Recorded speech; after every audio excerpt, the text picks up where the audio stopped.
पकड़ लिया, कहा कि तुमने बहुत बड़ा शैतानी की है, आज तो तुम्हें दंडित जरूर करूंगी।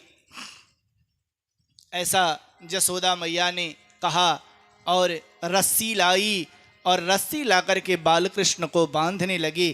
कहा कि इस रस्सी में बांध करके तुम्हें आज इसी उलूखल में बांध दूंगी, फिर कभी कोई शैतानी तुम नहीं करोगे। लेकिन बालकृष्ण पर उसका कोई प्रभाव नहीं हुआ। रस्सी लाई, बांधना चाहा, लेकिन रस्सी 2 अंगुल छोटी पड़ गई। पुनः दूसरी रस्सी जसोदा मैया ने लाया, वो भी रस्सी जब बांधने लगी तो 2 अंगुल छोटा पड़ गया। इस तरह घर की जितनी रस्सियां लाती थी, तद दाम बधमानस्य साभरकस्य कृतागसः द्वयंगुलो नवभूतेन संदधीन्यश्च गोपिका। और दरवाजे पर बहुत सारी गोपियां खड़े होकर के ये देख रही थी और जसोदा मैया को मना भी कर रही थी कि नहीं तुम मत बांधो, हे बहन जसोदा, हे जसोदा मैया, बालकृष्ण को वो लूखल में मत बांधो। लेकिन जसोदा मैया इतनी क्रोधित थी कि वो मानने वाली नहीं थी। उन्होंने बहुत प्रयास किया, लेकिन जीव और ईश्वर, हम दोनों में यही 2 अंगुल का फर्क होता है और उस 2 अंगुल को हम कभी पूरी नहीं कर पाते हैं। जीव अगर वो 2 अंगुल पार कर जाए तो ईश्वर बन जाता है, लेकिन ऐसा हम नहीं कर पाते हैं। और वो 2 अंगुल तब छोटा होगा जब हमारे हृदय में भक्ति की उत्पत्ति होगी, और जब तक हृदय में भक्ति नहीं होगी तब तक भगवान हमसे हमेशा 2 अंगुल, कितना भी हम रस्सी जुटा लें, लेकिन भगवान 2 अंगुल, उसमें वो रस्सी भगवान को बांधने में 2 अंगुल छोटी ही पड़ जाएगी।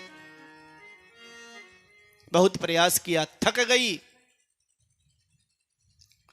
थक करके भगवान को याद किया कि हे प्रभु, पता नहीं आज ये इसने कितना मक्खन खाया है, कितना पेट फुला रहा है कि सारी रस्सियां छोटी पड़ जा रही है। परेशान होकर के जब भगवान को याद किया तो बालकृष्ण ने सोचा कि अब मैया अत्यधिक परेशान हो चुकी हैं, तो कहा कि मैया मैं बांध दूं। बालकृष्ण ने कहा कि रस्सी दे दो, मैं स्वयं बांध लेता हूं। तो क्रोध में झटके से फेंका रस्सी, कहा कि लो बांध लो, अभी तक तो तुम पेट फुला, देखते हैं तुम अपने से कैसे बांधते हो। भगवान ने एक रस्सी उठाई और एक रस्सी से अपने को बांध लिया। जब भगवान के हम शरणागत हो जाते हैं, जैसे जब तक द्रौपदी जी को अपने पति पर, 5 पांडवों पर विश्वास था, भीष्म पितामह पर विश्वास था, द्रोणाचार्य पर विश्वास था, कृपाचार्य पर विश्वास था, विदुर पर विश्वास था, ज्येष्ठ पिताश्री पर विश्वास था, तब तक भगवान उनकी रक्षा करने के लिए नहीं आए। और जैसे ही किसी ने जब द्रौपदी की सहायता नहीं की और द्रौपदी अपने लाज को बचाना छोड़ करके दोनों हाथ ऊपर उठा करके जब भगवान को याद किया कि हे कृष्ण द्वारिका वासिन, तो जैसे ही हाथ उठा करके शरणागति की द्रौपदी ने, झट से भगवान आए और आकर के द्रौपदी की लाज बचाई। गजेंद्र जब तक संघर्ष करता रहा तब तक भगवान नहीं आए, लेकिन जब थक गया और शरणागत होकर के भगवान को याद किया तो भगवान आए और ग्राह का वध किया, गजेंद्र का उद्धार किया। तो जब तक हम जीव भगवान के शरणागत नहीं होते हैं, गीता में भगवान ने कहा है कि सर्वधर्मान परित्यज्य मामेकं शरणं व्रज अहम त्वाम सर्व पापेभ्यो मोक्षयिष्यामि मा शुचः। ये मेरा व्रत है, लेकिन पहले तुम शरणागत तो हो वो। लेकिन हमारी जो हमता होती है ना, हमारे अंदर जो हमता होती है, वो हमें शरणागत नहीं होने देती है।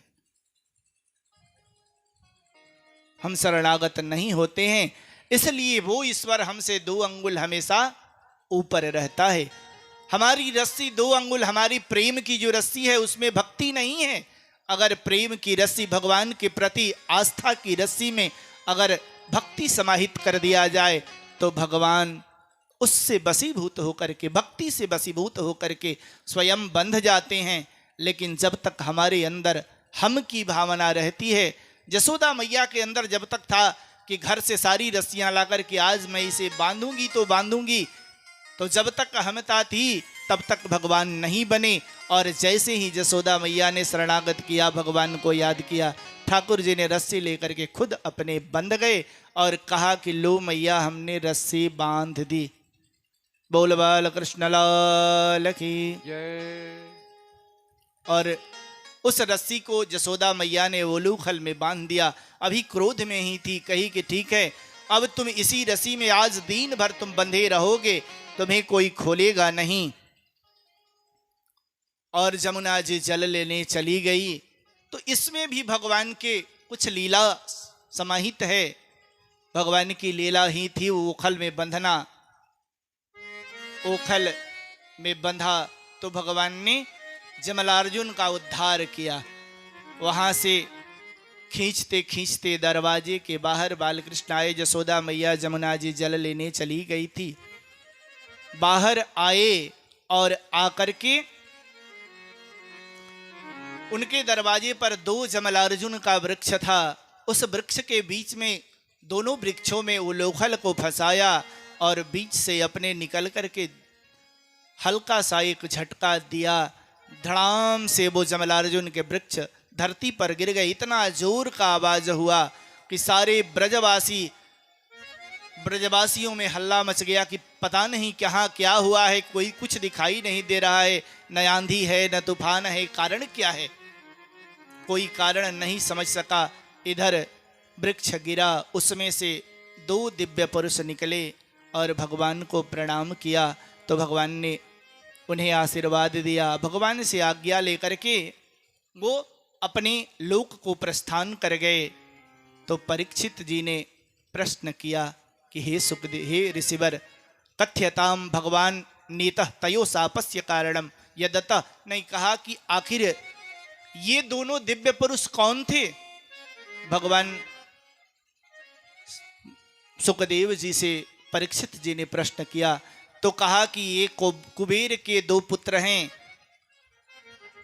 इन्हें श्राप मिला था, श्राप के वजह से ये वृक्ष बन गए थे। और जब शरणागत हुए तो जिसने श्राप दिया उन्होंने उन्हें मुक्त होने का उपाय बताया। जब ये बातें बताई सुखदेव जी ने तो कहते हैं परीक्षित जी की, हे ऋषिवर, कथ्यताम भगवान नेतत् तयोः सापस्य कारणम यद्दतम विग्रहितम कर्म ये नबा देवरसे तमः। आखिर नारद जी ने इन्हें श्राप क्यों दिया, उस श्राप का कारण हमें बताइए। तो बताते हैं कि रुद्रस्यानुचरो भूत्वा सुदृप्तो धनदात्मजौ कैलास उपवने रम्ये मंदाकिनिया मदोत्कटः। ये भगवान के इतने इनके अच्छे प्रभाव थे कि ये भगवान रुद्र के अनुचरों में शामिल थे। और कैलाश पर मंदाकिनी के जल में ये लोग मदिरा पान करके स्नान कर रहे थे। बारुणी मदिरा पित्वा मदा घुरणित लोचनौ स्त्री जनई नुगायंती चरित भी पुष्पिते बने। और जब ये अपने स्त्रियों के साथ उसमें हास परिहास विलास कर रहे थे तो उसी रास्ते से नारद जी आए।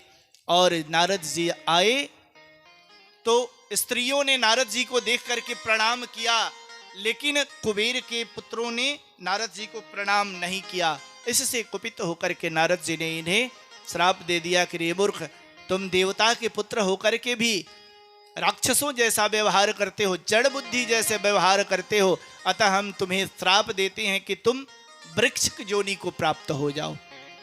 नारद जी ने श्राप दिया तो ये दोनों नारद जी के चरणों में गिर गए और प्रार्थना करने लगी। तब नारद जी ने कहा कि इस युग के बाद जब कृष्ण भगवान का अवतार होगा उस समय कृष्ण भगवान के द्वारा तुम्हारा उद्धार होगा, ऐसा बचने का उपाय बताया। तो वही समय आज आया था, बालकृष्ण ने झटका दिया उलूखल से, वो जमलार्जुन का वृक्ष गिर गया और वो देवता स्वर्गलोक को प्रस्थान मुक्त हुए श्राप से और अपने कुबेर लोक को चले गए। इधर सभी गोप ग्वाल नंद बाबा के साथ वहां आए तो देखा कि दोनों दरवाजे के वृक्ष गिरे हुए हैं और उसके बीच में बाल कृष्ण पड़ा हुआ है, उसके कमर में उखल बंधा हुआ है। झट से नंद बाबा ने रस्सी खोली और कहा, सभी ग्वालों ने कहा कि पता नहीं ये वृक्ष कैसे गिर गया, आंधी भी नहीं आई, पानी भी नहीं पड़ा और ये वृक्ष आखिर गिरे कैसे। फिर भी बालकृष्ण को देख करके सारी बातें भूल गए और भूल करके उन्होंने ऐसा किया, बालकृष्ण को बचाया। तब तक जसोदा मैया भी जल लेकर के वापस आ गई और देखा तो बड़ी घबरा गई। नंद बाबा ने जसोदा मैया को डांटा, कहा कि ऐसे भी कोई बालक पर क्रुद्ध नहीं होता है, ऐसा दंड इतने नन्हे से बालक को तुम्हें नहीं देना चाहिए, तुमने गलत की है। ऐसा समझाया नंद बाबा ने और समझा करके फिर बालकृष्ण को अपने घर के अंदर ले गए। उसके बाद और कई राक्षस आए, बालकृष्ण ने सभी राक्षसों का वध किया। एक बगुले के रूप में एक राक्षस आया, अब राक्षसों की कथा बहुत विस्तार से नहीं। बकुला के रूप में एक राक्षस आया, उसका भी उद्धार किया बालकृष्ण ने। एक काक बन करके आया, काकासुर का भी उद्धार किया। अघासुर का भगवान ने उद्धार किया। अघासुर अजगर के रूप में आया और बालकृष्ण के हाथों से मुक्त हुआ।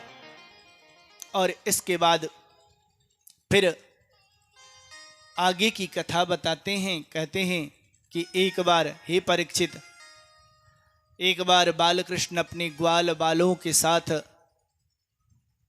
जमुना जी के तट पर गायें चरा रहे थे और घर से जो जो बालक जो जो चीज लेकर के गए थे वो उन्हें आपस में बांट करके खाया कर रहे थे, लोग खा रहे थे। तो ब्रह्मा जी ने आकाश मार्ग ब्रह्मलोक से देखा कि ये कैसा ब्रह्म है, समझ में नहीं आ रहा है कि ये कौन सा ब्रह्म है भाई, सबका जूठा खा रहा है। ब्रह्मा जी को मोह हुआ तो भगवान ने ब्रह्मा जी के मोह को भी भंग किया। ब्रह्मा जी ने सोचा कि चलो अगर ये अपने आप को ब्रह्म कहता है तो इसकी परीक्षा हम ले लेते हैं।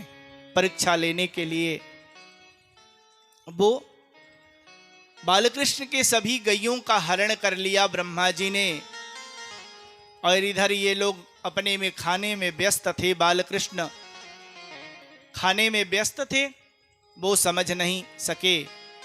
आगे बालकृष्ण ने कहा कि तुम लोग भोजन करो, तब तक मैं देख करके आता हूँ, कहीं हमारी गैयां वन में भटक न जाए, लगता है कि चरते चरते गैयां कहीं दूर चली गई हैं।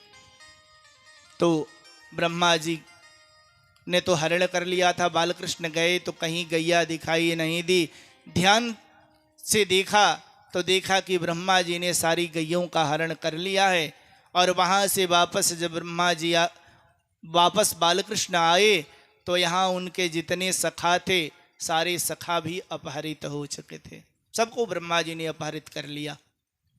तो बालकृष्ण ने सोचा कि लगता है कि ब्रह्मा जी के मन में विषाद हो गया है, मोह हो गया है, इनका भी मोह तोड़ना है। तो उन्होंने अपनी स्वरूप से जितनी ग्वाल बाल थे, जितनी गैया थी, उतना प्रकट किया। और वैसे ही जैसे नियमित गायें चराया करते थे, चराते हुए समय से अपने घर चले गए। प्रत्येक दिन वैसा ही क्रम चलने लगा। लेकिन एक उसी बीच में एक विचित्र घटना घटी। विचित्र घटना ये घटी कि बलदाऊ जी ने बड़ी गौर किया उस बात पर। देखा कि जो माता अपने बालक को स्नेह नहीं करती थी, पता नहीं क्या बात है, वो भी अपने बालक को स्नेह करने लगी। जो गायें कभी अपने बछड़ों को दूध नहीं पिलाती, वो गाय अपने बछड़ा को दूध पिला रही है। तो विचार किया कि आखिर कि अम्बा कुतयाता दई विवाना तासुरी प्राणियों मायस्तु मेरितुर नाथा मेपि विमोहिनी। आखिर ऐसा कैसे हुआ, समझ नहीं आ रहा है कि ये संभव कैसे हुआ। जो गाय दूध नहीं देती थी वो दूध देने लगी, जो अपने बछड़ा को पास नहीं आने देती थी वो अपने बछड़ा को पास आने दे रही है। और इसके बाद बहुत सारी तो ध्यान लगाया बलराम जी ने। तो ध्यान जब लगाया तो उन्होंने देख लिया कि सारे बछड़ा और गाय साथ में गोप बालक ये सब बाल कृष्ण ही हैं, ये उनकी लीला है। वो समझ गए कि ये लीला कर रहे हैं। कुछ समय व्यतीत होने के बाद ब्रह्मा जी पुनः आए और आकर के